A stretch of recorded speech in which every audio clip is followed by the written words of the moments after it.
Stanley Kubrick's A Clockwork Orange is a real horror show piece of cine.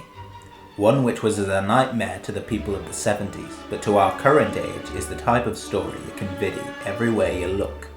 But what better way to convince the Malchiks and Duvotchkas to part with their cutter and vidi the film than a trailer, oh my brothers?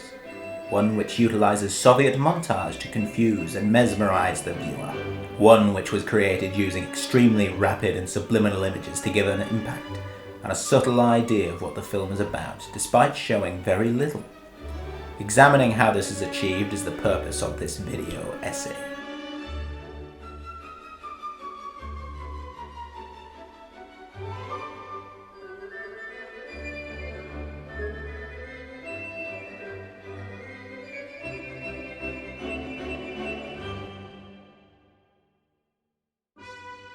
In order to analyse the trailer in relation to Soviet montage, it is important to understand exactly what that is. In his 1949 book Film Form, Essays in Film Theory, its originator, Sergei Eisenstein, outlines the 5 styles of montage: metric, rhythmic, tonal, overtonal, and intellectual. The Clockwork Orange trailer makes use of metric and intellectual montage, these being cutting to a specific beat to create a tone, and using juxtaposition between shots to create a deeper meaning, respectively. In terms of style, the Clockwork Orange trailer is similar to the trailer for Kubrick's Dr. Strangelove or How I Learned to Stop Worrying and Love the Bomb, in that both use a constant stream of images punctuated by words. In Dr. Strangelove's trailer, however, the words form questions. These questions are intended to get the viewer to see the film, to discover the answers. In Clockwork Orange, however, the words are intended to give an idea of the tone of the film.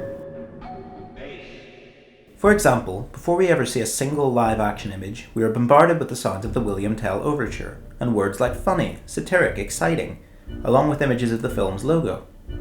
Then we see a shot of Nazis blowing trumpets similarly to those we hear in the song, punctuated by the word political. The combination of these words and the Nazi imagery creates a juxtaposition, which carries into the rest of the trailer with scenes of violence and rape being labelled as exciting and comic. These rapid flashing images and words follow metric montage with regards to their pacing, with each image in the trailer only being on screen for about half a second. This is true until around the halfway point, where we get a single static shot of Alex flashing in and out. This acts as a moment of calm before leading into an 8-second span where there are no words, only short clips from a fight scene intercut with explosions and lightning. These explosions are shown for less than a fraction of a second, causing a subliminal effect, making the violence appear to have a greater impact. Early in the trailer, several brief shots are shown of Alex in Roman centurion armour and dressed as Dracula. In an essay on the film contained within the Stanley Kubrick archives, Michael Simont notes that these mental flashes are steeped in Hollywood imagery. If we take these shots with this context, then the insertion of these shots in particular could be trying to appeal to the mass market by using imagery they'd be familiar with.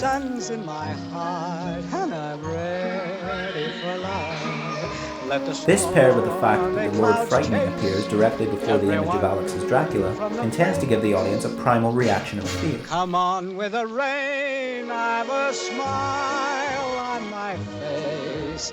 I walk down the lane with a happy refrain. The pairing of these images is an example of another form of Soviet editing technique, the Kuleshov effect. Named after its discoverer, Lev Kuleshov, this effect is the idea that by putting 2 or more images together, you can influence the viewer's perception of them. In an interview for the show Telescope, Alfred Hitchcock used a 3-shot example. A shot is shown of a man looking at something, a shot is then shown of a woman playing with a child. Another shot of the man is shown with him smiling.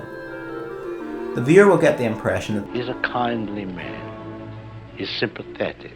However, if the shot of the woman and the child is replaced by a shot of a woman in a bikini, he's no longer the benign gentleman, the dirty old man.